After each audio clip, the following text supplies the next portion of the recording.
આપણી સિસ્ટમ એવી છે કે જ્યાં આગળ એક દીકરી ઉપર બલાત્કાર થાય અને આ સિસ્ટમ વારે વારે દીકરીનો માનસિક રીતે બલાત્કાર કરે, કારણ કે લાગી તો એવું જ રહ્યું છે. આરોપીના નામ ઉપર જેને પકડવાના છે તે પકડાતા નથી.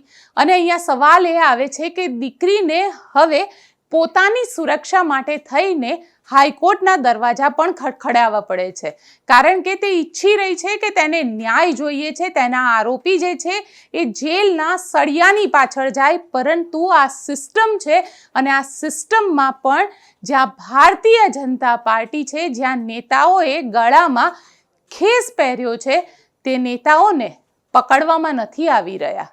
કેમ નથી થઈ રહ્યું અને શું નવી અપડેટ સાથે આજે આપણે વાત કરીશું. નમસ્કાર, હું છું ગોપી ઘાંગર અને આપ જોઈ રહ્યા છો નિર્ભય ન્યૂઝ. જસદણના આટકોટની કન્યા છાત્રાલયમાં દીકરી સાથે દુષ્કર્મનો મામલો આમ તો કોઈનાથી છુપાયેલો નથી અને આરોપી જે છે એક બાજુ મધુ ટાઢાણી અને બીજી બાજુ પરેશ રાદડિયા. આરોપ આ બંને જણા ઉપર લાગેલા છે. મધુ ટાઢાણી પકડાઈ ગયો અને પરેશ રાદડિયા હજી પણ પોલીસની પકડથી દૂર છે.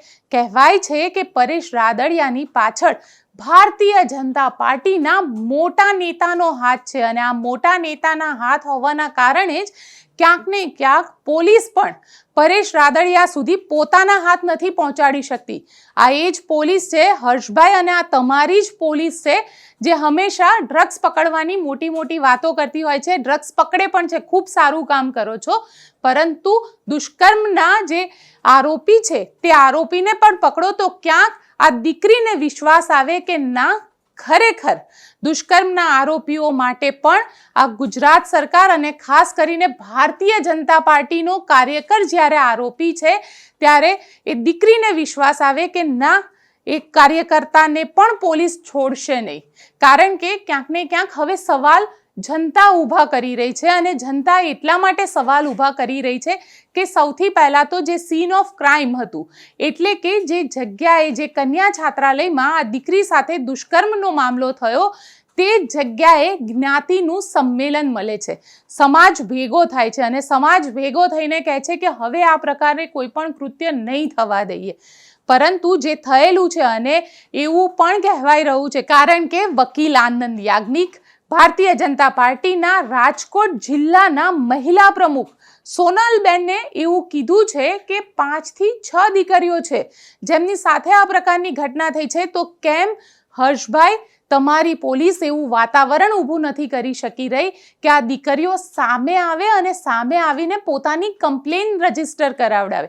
કારણ કે ક્યાંક ને ક્યાંક કોંગ્રેસ પોતાની રાજનીતિ પણ આમાં કરી રહી છે અને જિગ્નેશ મેવાણીથી લઈને શક્તિસિંહ ગોહિલ સુધી બધા જ કહી રહ્યા છે કે ન્યાય આપો દીકરીને. દીકરીને ન્યાય અપાવવાની વાત કરી રહ્યા છે, પણ ખરેખર શું ભારતીય જનતા પાર્ટીના જે કાર્યકર છે એ કાર્યકર સુધી પણ પોલીસ પહોંચી શકી છે?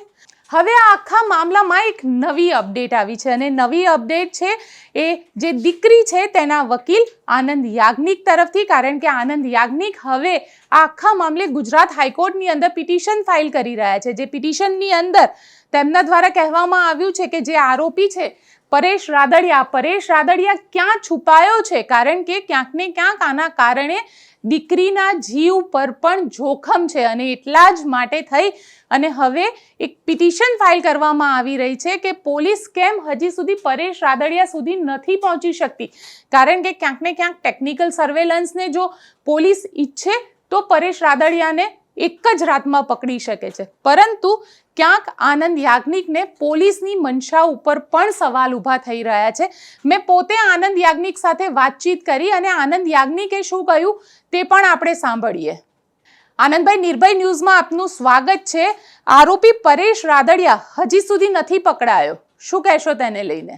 પરેશ રાદડિયા નથી પકડાયો તેના જે પ્રોબેબલ કારણ હોય તેમાં એક કે આરોપી પોલીસ કરતાં વધારે હોશિયાર છે અને ભાગતો ફરે છે. બીજું કારણ આરોપીના બીજેપીના રાજકોટના નેતાઓ સાથેના સંબંધને કારણે રાજકીય પ્રેશર રાજકોટની અને જસદણની પોલીસ પર છે. અને ત્રીજું કારણ કે આ રાદડિયાએ એન્ટિસિપેટરી બેલ એપ્લિકેશન કરી છે, એટલે કાં તો પોલીસ અથવા તો તેના વકીલો એને કહેતા હોય કે ભાઈ એન્ટિસિપેટરી બેલમાં તને છોડાવી દઈશું, પણ ગમે તે કારણે તું ભાગતો ફર. અને ચોથું કારણ કે પોલીસ નિષ્ઠાથી પ્રયત્ન કરે છે પણ નથી થતું. ચાલો એવું માની લઈએ. એક આરોપીને પકડ્યો છે તો બીજા આરોપીને કેમ નથી પકડતા? એની બંનેની વચ્ચેનું અંતર, પહેલા આરોપીઓનું રાજકારણ સાથેનો સંબંધ ઓછો અને આ બીજો આરોપીનો રાજકારણ સાથેનો વધારે. હવે શું? તો અમે તો રાજકોટ પોલીસ અને ગુજરાત પોલીસની નિષ્ફળતાને કારણે આરોપી 2 અઠવાડિયા પછી પણ રેપના આપણે ગુનામાં ભાગતો ફરે છે. બીજેપીની સાથે સંબંધ હોય કે ના હોય, બીજેપીના આ બોગરા ઠોગરા જેવા નેતાઓ સાથે સંબંધ હોય ના હોય, એને પકડવો એ પોલીસની ફરજ છે. એ નિષ્ફળ ગઈ. અમે લોકોએ પિટિશન તૈયાર કરી, અમે કાલે ફાઇલ કરવા જઈ રહ્યા છે અને અમે કહી રહ્યા છે કે તમે આને તો સ્ટેટ સીઆઈડીને ટ્રાન્સફર કરો, એક આઈપીએસ ઓફિસરને નિમો, બીજો કોઈ નહીં, અથવા તો પછી સીબીઆઈને સોંપો, કારણ કે તમે નથી પકડી શકતા. બીજો દાખલો તમને હું આપું. આ કલકત્તાની અંદર એક ડૉક્ટર દીકરી ઉપર બળાત્કાર થયો એને મારી નાખી. આજે દેશની અંદર વ્યાપક હડતાલો થઈ અને લોકોએ પ્રોટેસ્ટ કર્યા. જો કલકત્તાની પોલીસ આરોપીને 48 કલાકની અંદર પકડી શકતી હોય તો ગુજરાતની પોલીસ 2 અઠવાડિયા પછી આ રાદડિયા નામના માણસને કેમ નથી પકડતી? એ હું મારી જાતને પ્રશ્ન કરું છું. અને અમે હાઈકોર્ટમાં જઈ રહ્યા છે, કાલે પિટિશન ફાઇલ કરી રહ્યા છે અને અમે એવું કહીએ છીએ કે રાજકોટ પોલીસ છે એ કાં તો રાજકારણને કારણે અને કાં તો આરોપી પોલીસની કરતાં વધારે હોશિયાર છે એને કારણે નિષ્ફળ ગઈ છે. હવે આ ઇન્વેસ્ટિગેશન ટ્રાન્સફર કરો. આ આખા મામલામાં ઇન્વેસ્ટિગેશન કોને સોંપવામાં આવશે? સ્ટેટ સીઆઈડીને કે પછી સીબીઆઈની માંગ કરી રહ્યા છો તમે? અમે સ્ટેટ સીઆઈડીને ટ્રાન્સફર કરવાની માંગ કરીએ છીએ. To be entrusted to an IPS officer. Direct રિક્રુટનો યુપીએસસીના આઈપીએસ ઓફિસરને મેટર તમે તપાસો, સોંપો, અથવા તો પછી તમે સીબીઆઈને સોંપો, કારણ કે આ પ્રકારના ગુનાની અંદર ના થવું જોઈએ. અને સમાજમાં હવે અમે પણ 2 અઠવાડિયા પછી વકીલ તરીકે અને એક વ્યક્તિ તરીકે મારી પણ ધીરજનો અંત આવી ગયો કે ભાઈ આ બહુ વધારે પડતું થઈ રહ્યું છે. તમે અને સમાજની અંદર જે માહિતી જઈ રહી છે કે રાજકારણથી નજીક છે આ રાદડિયા, એટલે એને નથી પકડાઈ રહ્યો. આ જે ભ્રાંતિ છે કે આ જે ખ્યાલ છે સમાજની અંદર રાજકારણ પ્રત્યેનો, પોલીસ પ્રત્યેનો, કે પોલીસ રાજકારણીઓથી દબાય છે, એને તોડવાની જરૂર છે. એટલે અમે રાજકોટ પોલીસ હવે ના કરતી હોય તો સ્ટેટ સીઆઈડી કરે અને ના કરતી હોય તો પછી સીબીઆઈ કરે. We are moving the high court અને we are seeking an action against the Rajkot police for their dereliction of duty or for their failure to arrest an accused. એ દીકરી અત્યારે પોતાના પરિવાર સાથે રહે છે અને દીકરી જે દુષ્કર્મની પીડિતા છે તેની સુરક્ષાને લઈને હવે તમે લોકો શું કરી રહ્યા છો? દીકરીને પોલીસ પ્રોટેક્શન અપાવવા માટે પણ અમે લોકોએ હાઈકોર્ટની અંદર આ જ પિટિશનની અંદર માંગણી કરી છે, જેથી કરીને કોઈ પણ પ્રકારના પ્રેશરની અંદર એ દીકરી ફરી ના જાય અથવા તો દીકરીને કોઈ પ્રકારનું પ્રેશર ના કરે. એ સામાજિક હોય કે ધાર્મિક હોય કે પછી ગમે તે પ્રકારનું હોય. એટલે એ અમારે માટે બહુ અગત્યનો પ્રશ્ન બને છે. અને ત્રીજી વસ્તુ એ કે દીકરીઓના નામ મારી પાસે છે કે જે આ જ કન્યા છાત્રાલયની અંદર થયું છે. હવે દીકરીઓ એ વાતો કરે છે પણ દીકરીઓ ફરિયાદ કરવા માટે તૈયાર નથી. અને મને ખબર પડે છે કે આ રાજકોટની અંદર અને આ કાઠિયાવાડની અંદર અત્યારે પાટીદાર સમાજ આ દીકરીઓની વહારે નથી આવતો, એને મદદ નથી કરતો. અને એટલા માટે આ દીકરીઓ હિંમત નથી કરી રહી આગળ કરવાની, ફરિયાદ કરીને એ કરવાની. અને અમે લોકો પ્રયત્ન કરીએ છીએ કે આ એક વ્યક્તિ પૂરતું મર્યાદિત નથી, આ દૂષણ એક વ્યક્તિથી વધારે છે. અને આ રાજકોટની કન્યા છાત્રાલય જે છે જસદણ અને આટકોટની અંદર, તેની અંદર જે સંકળાયેલા છે આ 2 આરોપીઓ નથી. મને જ્યારે દીકરીઓએ ટેલિફોન પર એકની અનેક વખત કહ્યું છે અને દીકરીઓ નથી આવતી, એટલે હું આ દીકરીઓમાં મારી પોતાની દીકરીને જોઉં છું અને મારી પોતાની નિષ્ફળતાને જોઉં છું કે કેમ આવું થઈ રહ્યું છે. અને મને પાટીદાર સમાજ માટે પ્રશ્ન છે કે પાટીદાર સમાજ આને મદદ કેમ નથી કરતી. આની પહેલાં પણ તમારે મારો ઇન્ટરવ્યૂ કર્યો ત્યારે મેં તમને કહ્યું હતું કે પાટીદાર સમાજ એ આટકોટની કન્યા છાત્રાલયમાં સમાજના નાકને માટે સંમેલન કરે છે. આ દીકરીના નાક માટે ને બાકીના દીકરીઓની સાથે જે અપકૃત્ય થયું છે એને માટે કેમ નથી કરતી? એટલે એને માટે થવું જોઈએ.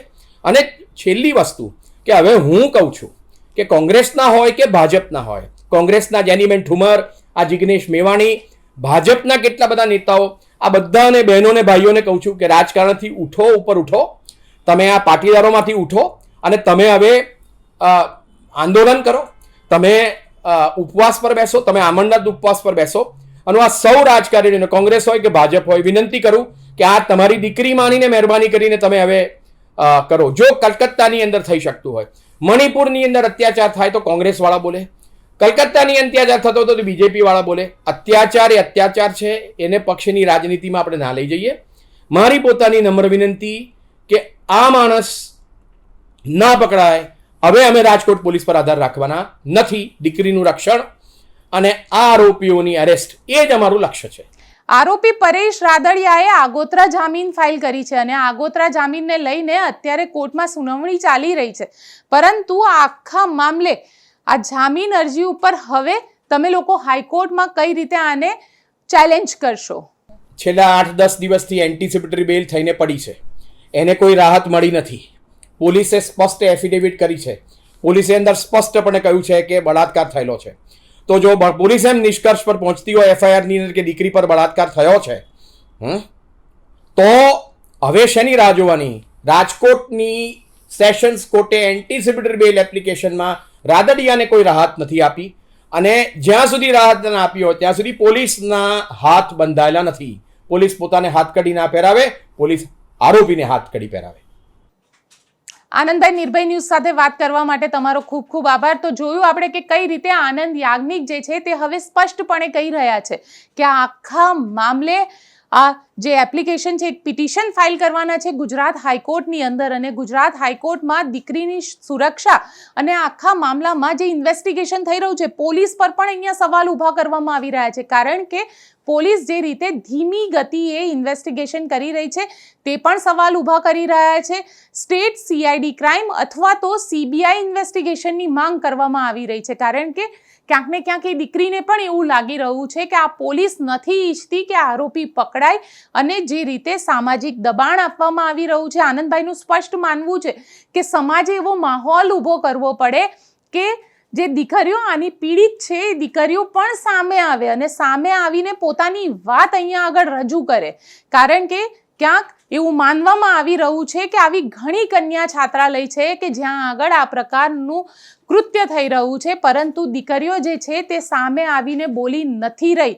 અને જો કારણ કે આ પહેલાં જ્યારે મેં આનંદ યાજ્ઞિક સાથે વાત કરી હતી ત્યારે આનંદ યાજ્ઞિકે સ્પષ્ટ શબ્દમાં કીધું હતું કે જો આવી દીકરીઓ હોય તો આનંદ યાજ્ઞિકનો સંપર્ક કરે અને આનંદ યાજ્ઞિક તેમને લીગલ આસિસ્ટન્ટ આપશે, એટલે કે કાનૂની પ્રક્રિયાની અંદર તેમને મદદ પણ કરશે.